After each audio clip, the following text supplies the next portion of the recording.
남해읍 변전소 인근 주민들이 재산 피해와 전자파, 소음 피해를 이유로 변전소를 이전해달라며 집단 반발을 이어가고 있습니다.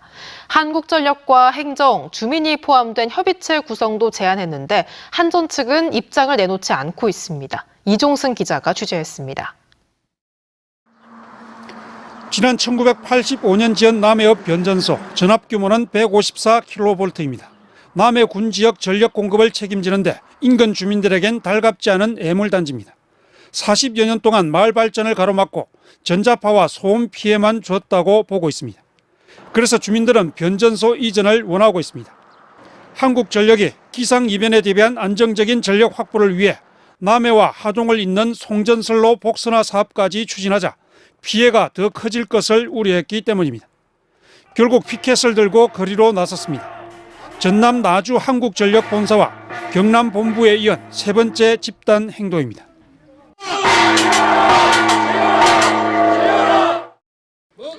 현실은 녹록지 않습니다. 변전소를 옮기려면 수용자 부담 원칙에 따라 주민들이 300억 원을 내놓아야 하는데 받아들이기 힘든 조건이기 때문입니다. 그래서 변전소 이전은 사실상 어려운 실정입니다. 부지 제공 등을 포함해서 300억 원에 이르는 비용을 부담해야 하기 때문에 쉽지는 않습니다. 주민들이 내놓은 해법은 사자협의체. 변전소 이전 문제를 한전과 경상남도, 남해군, 주민 대표가 머리를 맞대고 풀어보자는 제안입니다. 한전은 아직 외면하고 있습니다. 협의체 구성 요구에 답이 없는데 경상남도와 남해군 한전은 협의체 구성 요구에 적극 나서야 합니다.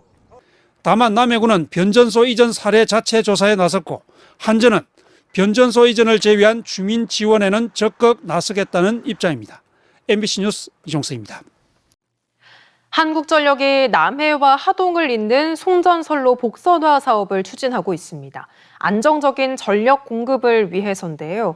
그런데 해당 지역 주민들이 거세게 반발하고 있습니다. 변전소를 옮겨달라고 요구하거나 철탑의 신설 방식을 변경해달라는 건데 어떤 문제가 있는 건지 이종승 기자가 알아봤습니다. 한국전력이 기상이변에 대비한 안정적인 전력 수급을 명분으로 복선화를 추진하는 구간은 남해읍 변전소와 하동 대송 간 25km입니다. 2027년까지 270억 원을 들여 철탑 60여 개를 신설하는 계획인데 주민 반발이 거셉니다.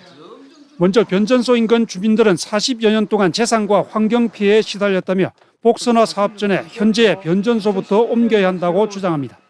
아무도 투자를 안 하려고 하니까 재산권에 크게 제한을 받을 뿐더러 밤에 윙 소리가 특히 크게 들리니까 잠을 이룰 수가 없습니다. 한전 측은 그러나 변전소 이전은 수요자 부담 원칙에 따라 270여 원을 주민들이 부담해야만 가능하다는 입장입니다. 주민들로선 도저히 받아들이기 힘든 조건. 결국 주민들은 전남 나주 한국전력 본사를 찾아가 발전소 이전 촉구 집회까지 열었습니다. 변전소 이전 즉각 시행하라! 복선화 사업 구간인 하동의 한 마을. 최근 한전 측이 주민 설명회를 열었지만 주민 반발로 사실상 설명회가 무산된 곳입니다. 기존 철탑 인근에 철탑을 추가 신설하겠다는 계획 자체를 수용할 수 없을 뿐더러 친환경 공법이 아니면 협상하지 않겠다는 겁니다. 완도에서 제주도 가는 해저 케이블처럼 하동군과 남해군의 해저 케이블로 가라. 아니면은 지금 있는 송전탑을 산 뒤로 넘겨가지고 또 철탑 위치를 주민 주도로 정하겠다면서도 전문가 참여를 사실상 배제하는 등 꼼수를 드러냈다고 비판했습니다. 한전 측은 지금은 주민 여론 수렴 과정이라며 사업 계획은 조정될 수 있다고 해명했습니다. 입지선정위원회에서 나온 안이고 확정안은 아닙니다. 그래서 지금 주민 의견들을 보다 더 많이 청취를 해서 저희가 반영할 수 있는 것들은 최대한 반영을 해서 현재는 한전과 주민 간의 입장차가 커 조정과 결론까지는 갈 길이 멀어 보입니다. MBC 뉴스 이종수입니다.